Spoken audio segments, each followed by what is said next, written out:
Straight ahead on the Fox Virginia News, deer within the Charlottesville area are becoming hazardous on the roads. We'll tell you why and how you can be cautious while driving. What happens post legalization in a state is the illicit market is greatly reduced. But that might not be happening as soon as many pro-weed advocates would like. The General Assembly might be standing in the way of the sale of recreational marijuana in 2024. And another state has now disqualified former President Donald Trump from his 2024 primary ballot. We'll tell you what the Trump team now plans to do. It's time for your Fox Virginia News. Now, Fox Virginia News at 10. Well, good evening, everyone, and thank you so much for joining us tonight. I'm Alexia Williams. And I'm Ashley Brooks. We'll get back to those stories in just a minute, but first, here's Travis with your Fast Cast. And now, your CBS 19 Weather Authority forecast from the Bright Star Care Charlottesville Weather Center. Man, what a difference a day makes. Sunshine today, highs this afternoon, reaching the lower 60s across the area. If you like the warmer weather, I hope you enjoyed it because it's back to reality starting tomorrow and maybe in some places a brief dose of winter weather. More on that in a couple of seconds. The last 6 hours, though, we've had clouds scroll back into the sky. We've also had fog develop. So once again, overnight travel through Friday morning will be a little tricky in spots with visibility possibly lower than a half a mile. 50 right now in Charlottesville, 43 in Orange, 40 in Waynesboro, 42s in Dillon and Scottsville, and 46 in Culpeper. So tonight we'll keep building upon those clouds. We'll also have more fog develop with lows around 40. Friday, a cloudy day after 2 p.m. Scattered showers, maybe in the elevation, some flurries and snow showers mixing in, but no accumulation is expected, and it will be a cooler day on Friday with a high of only 50. But the payoff is the holiday weekend. We'll talk about our weather for the end of 2023 and the start of 2024 in just a few minutes. All right, thank you, Travis. Our top story tonight, as nights are getting longer and hunting season continues to pick up, deer become a major hazard to themselves and to us as drivers, as over 100 deer collisions have occurred each and every year. Yes, our Fox Virginia Sarah Allen talked with the experts on how to be aware and avoid a crash. Whether you're traveling through the mountains or through a city, experts say deer are everywhere. And there's a few things you can do on the roads to keep you and the animals safe. Deer are omnipresent. They're everywhere, urban areas and rural areas too. You honestly look for deer everywhere, whether it's on rural back roads, the highway, through the city. You're going to see deer all over this time of year. As winter begins, deer can more commonly be seen on roadways due to multiple factors. But a couple things about this time of year. Number one, this is rutting season. So the deer are in heat, so they're out and about. It's also hunting season, which means that hunters out in the woods are stirring the deer up a little bit and they're on the move more. But even with the heightened presence of deer, collisions are actually down from last year. So this year, 2023, the deer crashes are actually down about 1.7% as compared to 2022. So we have seen a decrease in deer crashes. Between January 1st and November 14th of this year, there were 114 deer crashes in Albemarle County compared to last year's 116 during that period. But it is still important to know what to do if you are to encounter a deer on the road. Now, if you do get to a situation where a collision is unavoidable, keep steering straight ahead. I know that's kind of counterintuitive. People want to try and avoid the animal, but we see a lot more serious crashes when people try to avoid an animal and then run off the road and hit something off the road. And after the fact, it is recommended to slow down, pull over, and call non-emergency police. And once you do hit the deer, if you do hit the deer, just find a safe place to pull over and stop and call our non-emergency number. As for preventative measures, Hatter and Dots both said to be aware of your surroundings and scan the shoulders to keep an eye out for animals on the roadway. In Albemarle County, Sarah Allen, Fox Virginia News. The Charlottesville-Albemarle SPCA is trying to protect its shelter animals with new legal action. Now, the SPCA is supporting a state bill that would create a statewide registry of people convicted of animal cruelty. According to veterinarians.org, Virginia ranks in the top 5 of states for animal abuse. This registry would help protect their animals from ending up in bad situations. The SPCA adoptions coordinator says that they see the toll abuse takes on animals in their care. We have to work extra hard with those animals to kind of regain that trust and that ability to let them know that they'll be loved. And they'll come in, they'll be very scared. Some of them will be in rough conditions. And the SPCA is asking anyone who supports their efforts to contact their local representatives. Many new laws will go into effect on January 1st, but one that was supposed to isn't. That's recreational marijuana sales. Our Fox Virginia's Felicity Taylor explains. Back in 2021, the Ralph Northam administration legalized the sale of marijuana through the Cannabis Control Act. The date to start selling marijuana was supposed to be Monday, January 1st, 2024. But since then, the General Assembly hasn't gotten much done on the matter. In order for the retail sale of cannabis to adults 21 and older to begin, the legislature will have to pass a bill in order for licenses to be issued. Even with a newly Democratic General Assembly, the recreational marijuana community isn't convinced Governor Youngkin would sign that bill. And they're frustrated. We spent quite a bit of time, effort, and resources in complying with those different regulations, from labeling requirements, childproof packaging, certificates of analysis. We here take the extra step of sending out products for random testing to a third-party lab. Stuart Drury, the head of compliance at Skooma on the downtown mall, says besides depriving people of ways to self-medicate pain or anxiety, the state is losing tax dollars. State and local sales taxes, that is going to be substantial in the tens of millions within the first 5 years. Virginia Normal, a group advocating for reforming marijuana laws, says this extended time between the original bill and the new one still on hold is just allowing more illegal sales. Generally, what happens post-legalization in a state is the illicit market is greatly reduced. However, we're seeing exactly the opposite here, likely exacerbated by the legislature's inability to pass a retail sales measure. People from across the industry are going to a symposium in Richmond in January to lobby and ask their representatives to get to work. So what's actually changing on Monday? The Virginia Cannabis Control Authority is taking over medical sales from the Board of Pharmacy, but Normal tells me that doesn't really change much in the industry. Felicity Taylor, Fox Virginia News. In Augusta County, the Sheriff's Office is asking the public's help with locating two runaway teenagers. 17-year-old Annika Elizabeth Ehrenfeld was last seen this morning around 5 a.m. in her Stanton home. She's around 4'10" with brown hair and blue eyes.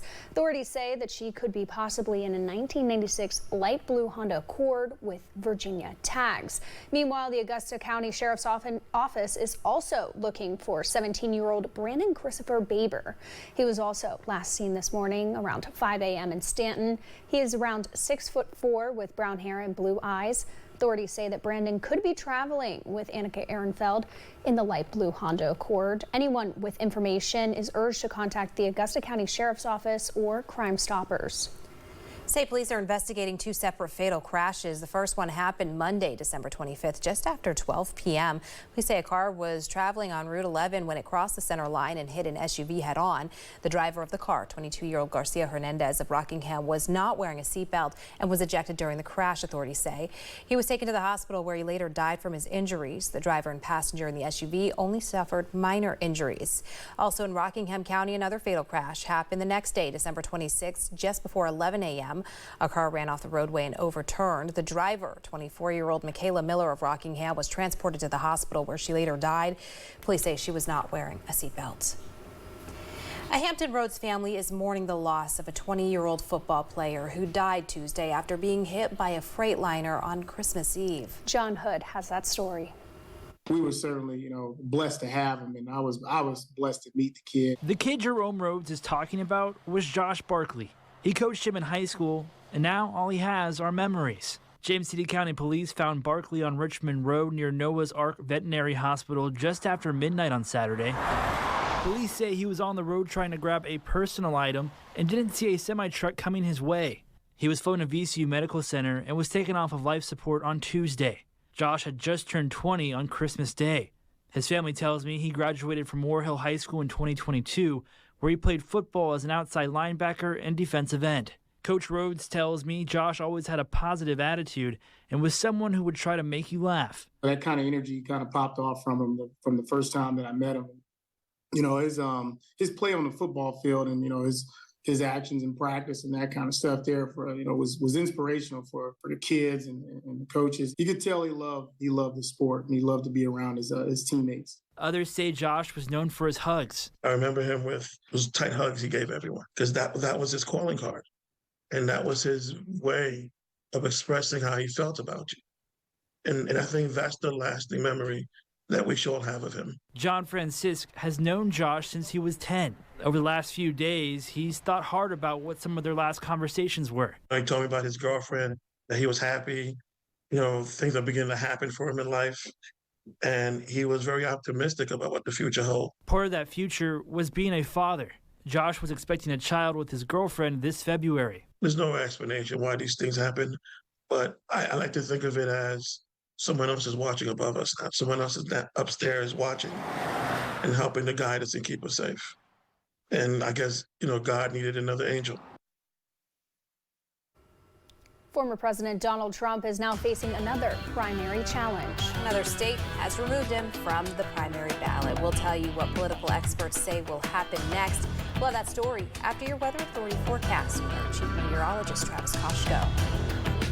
First half of our current storm system gave us rain Tuesday and Wednesday. Today was the lull in the action.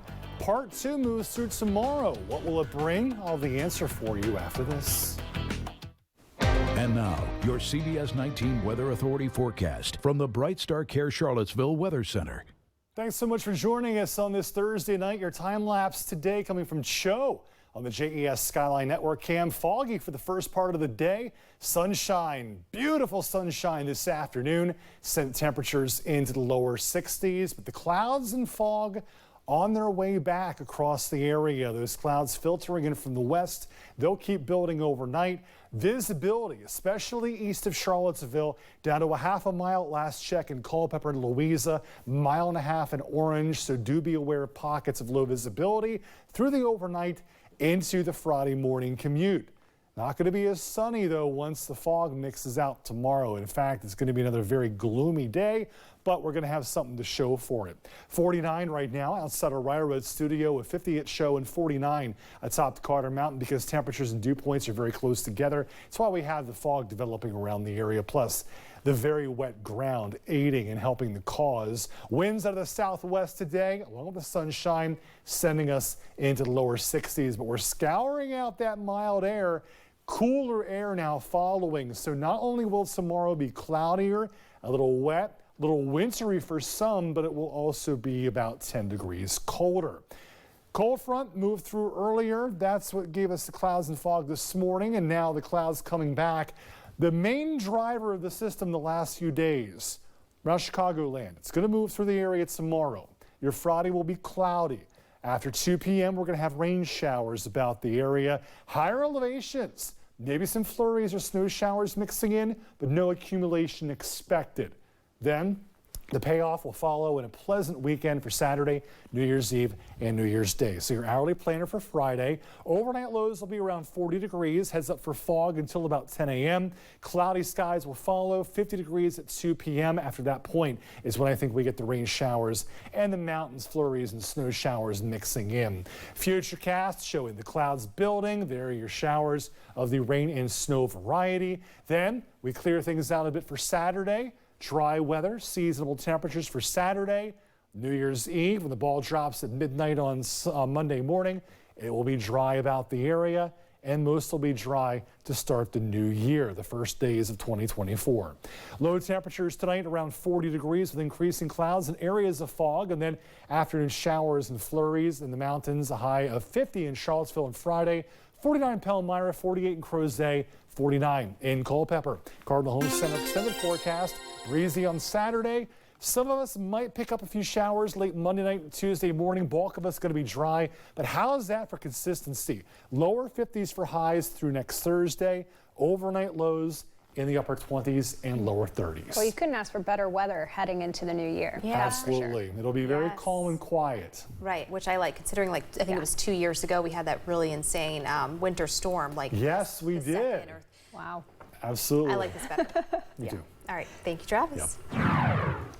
Across the nation now, Maine's top election official has removed former President Donald Trump from the state's 2024 primary ballot. The decision is based on the 14th Amendment's insurrectionist ban, and it makes Maine the second state to disqualify Trump from office. Earlier this month, Colorado's Supreme Court handed down its own stunning ruling, removing him from its ballot. A Trump campaign spokesperson said in a statement that the former president and his legal team is already working on filing an objection. Most legal experts believe the U.S. Supreme Court will settle the issue for the entire nation. Well, the first pick for Republican presidential favorites happens a little more than 2 weeks from now at the Iowa caucuses, with the New Hampshire primary the following week. In the last-minute push for votes, there are some December surprises popping up, ranging from the Supreme Court to the Civil War. Emily Schmidt has more. What was the cause of the United States Civil War? At a New Hampshire town hall more than 158 years after the Civil War ended, GOP presidential candidate Nikki Haley saw the conflict become today's news. I think the cause of the Civil War was basically how government was going to run. Her answer, which continued for about a minute, did not satisfy the voter. 2023, it's astonishing to me that you answer that question without mentioning the word slavery. What do you want me to say about slavery? Haley's omission drew quick criticism on social media and on the campaign trail. Not that difficult to identify and acknowledge the role slavery played in the Civil War. Of course the Civil War was about slavery. Thursday, Haley worked to clarify her answer. But it was also more than that. It was about the freedoms of every individual. It was about the role of government.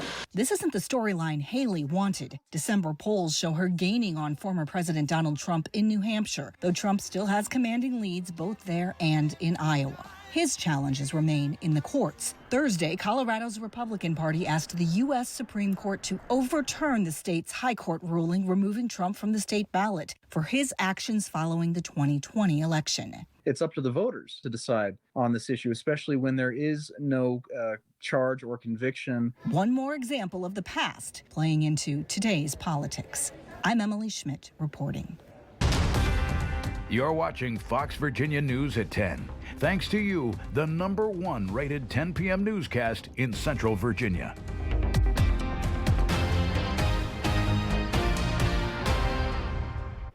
Welcome back. I'm Alexia Williams. And I'm Ashley Brooks. You're watching the Fox Virginia News. Let's go ahead and check in with our chief meteorologist, Travis Koshko. And now, your CBS 19 Weather Authority forecast from the Bright Star Care Charlottesville Weather Center. If I do recall, we saw more sunshine today than we did Sunday, Monday, Tuesday, and Wednesday combined. It was very nice to see some blue sky for a change, and as a result of the sunshine and southwesterly winds, 61, the official high this afternoon at the airport in Charlottesville. But it's important to note our low temperature of 48 degrees also our normal high this time of year. So overall, one could say it was a very mild day. Record for the date, 78, set back in 1984. Right now, mid to upper 40s for most of the area. 48 in Charlottesville, 47 for Madison, Syria 43, Dillwyn 44, Covesville at 45. Fog developing overnight will last until about 10 a.m. on Friday. Clouds will linger through the afternoon, and I do think from 2 p.m. on, there will be rain showers, maybe some mountain flurries that aren't expected to accumulate. Your high tomorrow, only 50 degrees, so it will be cooler. Temperatures don't change much the next 7 days, but we will have more in the way of sunshine than clouds, and I'll tell you more about the extended in just a couple minutes. All right, Travis, sounds good. Well, with winter weather here for many, a lot of people are expecting to see some good snowfall across the country. However, that may not be the case for one particular city. Residents in Washington, D.C. have had a problem seeing snow, with many people calling it the D.C. snow hole. That's according to the Washington Post. Experts say the D.C. snow hole could be caused by lower elevation, urban heat island effect, and the warmth of the Potomac. Lower elevations tend to be warmer because the heat is rising from the ground. With that being said, roads and buildings retain much of the heat, which causes the air to be warmer than the surrounding rural counties. California's population has declined for a third straight year, and state lawmakers have argued that in the past, while the population has decreased, wealthy taxpayers have remained in the state. A closer look at tax filings, however, reveals high-income residents are moving out too. Fox News national correspondent William LaJeunesse reports.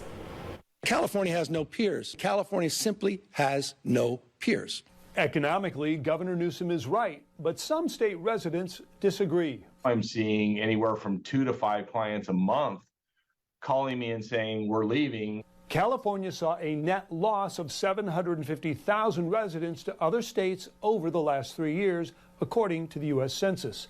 But the real story is who is leaving. The 1%ers, which is about 150,000, 160,000 people at a state of 40 million, are paying nearly half of the income taxes. For the first time, the state is seeing a net decline in highly educated, upwardly mobile, high-earning professionals. Now, why is that a big deal? Because no state is more dependent on the wealthy than California. The top 1% pay 45% of the income tax. They have $1 million to $2 million sitting in their IRA, and they're saying when I retire and I start pulling that IRA out, I'm going to be paying 13% state income tax, so I don't want to do that. So they're heading out because of that reason. And with them, the taxes that underwrite California's progressive politics. The state says it's facing a $68 billion deficit, with income tax revenue down 25%. We are the tentpole of the American economy. Tax records show Californians going to Texas earned $137,000, while Texans coming to California made just $75,000.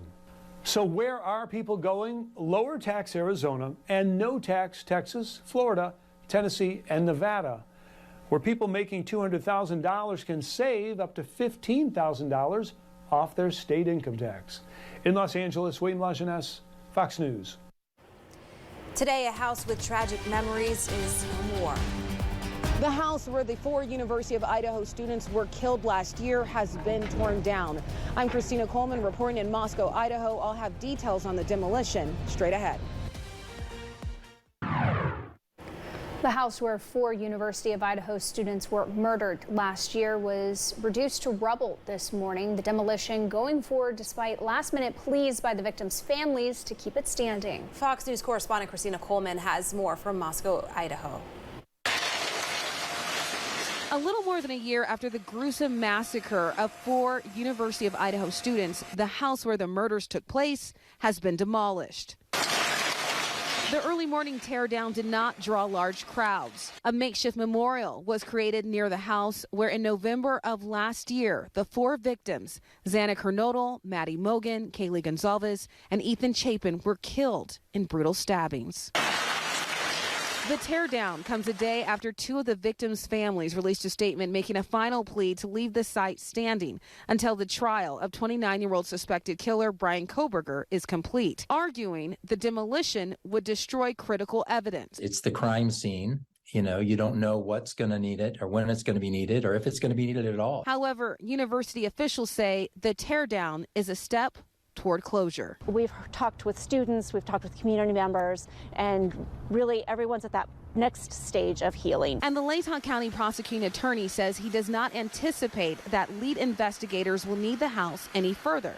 And some legal experts agree. The house has been altered significantly. Walls have been removed, sheetrock, pieces of the floor. There's no longer furnishings, and of course, any evidence of blood or a struggle or the homicide specifically have been removed. A trial date has not been set for this case yet, though prosecutors have filed a request recently to try and have this trial scheduled for next summer. Reporting in Moscow, Idaho, Christina Coleman, Fox News. Fox means business now. New year, new tax brackets. Americans could see their paychecks change as the IRS tries to adjust brackets to deal with inflation. Fox News correspondent Madeline Rivera has more on what's coming in 2024. You're about to increase your take-home pay without getting a raise. The IRS putting in place higher limits for federal income tax brackets in the new year, which means Americans will be able to shield more of their income from the tax man. In general, it means that everyone's should expect that if they have withholding on their paychecks, they're going to have just a little bit less withheld. Brackets are increasing by about 5.4% for both individual and married filers. The top tax rate remains at 37% for 2024. The new bracket starts at $609,350. The reason for the change? Avoiding bracket creep when inflation pushes people into higher tax brackets, but they have little additional purchasing power.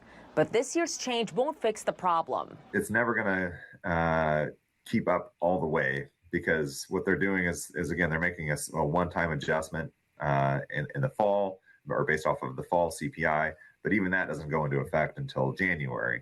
So you have this lag period. The standard deduction is changing too, rising to $29,200, up from $27,700 for married couples filing jointly. That is a 5.4% bump. For individuals, the new max will be $14,600, up from $13,850. The standard deduction effectively reduces the amount of income you pay taxes on. The IRS also increasing the thresholds for several other tax provisions, including the Earned Income Tax Credit, with families now eligible to receive $7,830 if they have 3 or more qualifying children.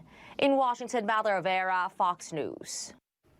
The Labor Department releasing the final weekly jobless claims of the year this morning, showing more Americans applied for unemployment benefits last week. The Labor Department reported jobless claims rose 218,000 for the week ending on December 23rd. That's an increase of 12,000 from the previous week. Now, weekly unemployment claims are a good indication of layoffs across the country. They're still up from their pre-pandemic lows, but remain subdued as employers continue to hold on to workers and interest rates remain high. $760 million is up for grabs in the upcoming Powerball drawing. One New Year's Eve, players have the chance of winning that jackpot. After the Powerball drawing yesterday evening ended without a big winner. There were, however, 2 winners of smaller cash prizes in Texas and California. The last Powerball jackpot winning ticket was drawn in California October 11th when a lucky participant snagged $1.7 billion, the second largest prize in jackpot history. Well, Hollywood Nation, now a quite intense film in theaters now is drawing Oscar buzz, especially for its leading man. David Daniel talked with the stars of All of Us Strangers. Take a look. Hello. Hi. Saw you looking at me from the street. Andrew Scott stars in All of Us Strangers as a depressed writer whose solitary life is shaken up by a mysterious neighbor played by Paul Mescal. This your mom and dad? Yeah. They died just before I was 12. And the seeming reappearance of his parents, played by Claire Foy and Jamie Bell, in their old house at the same age they were when they died. Is this real? Does it feel real? Our boys back home? Well, they're the only 2 people in the world out of all the millions of people that you might encounter that you can call your parents. It's a very specific role and very specific relationship. It's funny, it doesn't take much to make you feel the way you felt back there again. After the first reading of the script, I think I was acutely aware of how brilliantly it was written.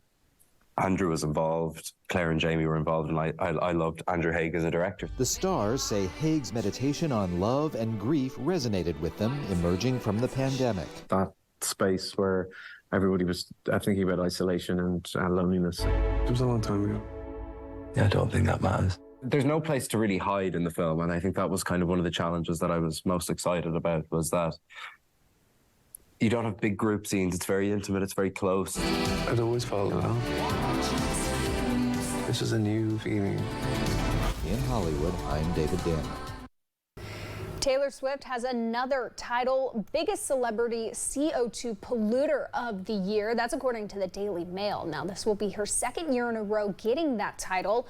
Data tracked by the Taylor Swift Jets account on Instagram says that Swift produced 138 tons of carbon emissions during flights on her 2 private jets this year alone. She would have had to plant nearly 2,300 trees just to offset the environmental damage that she caused.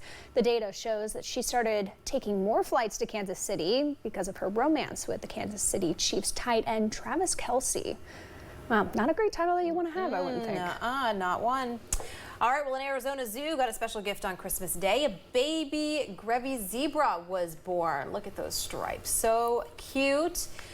Reed Park Zoo in Tucson says that both the mama, Anna, and her foal are doing well. And the baby girl was steady on her feet and nursing shortly after Now, birth. of course, staff will be monitoring the pair closely in the coming weeks, and the Grevy zebra is the largest and most endangered species of zebra, with only fewer than 2,000 remaining in Africa today. Well, good news that they're doing great out there. Yeah, look at them. And maybe one day that zebra will grow up to be a professional sports referee. I like it. Get it, the stripes. Oh, the right? stripes, yeah. Exactly. Yeah, exactly. Traps with the dad jokes. That was B-list material. Sorry, folks. Few showers tomorrow afternoon. Mountain flurries and snow showers. No accumulation. Breezy on Saturday, but dry for New Year's Eve and New Year's Day. Monday night, Tuesday morning, couple of showers. No big deal. Lower 50s Tuesday, Wednesday, Thursday. And overnight lows in the 20s and 30s. All right. Not a bad forecast. I'm liking it. Rolling into the new year. Yes, indeed. All right. Thank you so much for that, Travis. And thank you all so much for watching your Fox Virginia News. We'll see you back here tomorrow.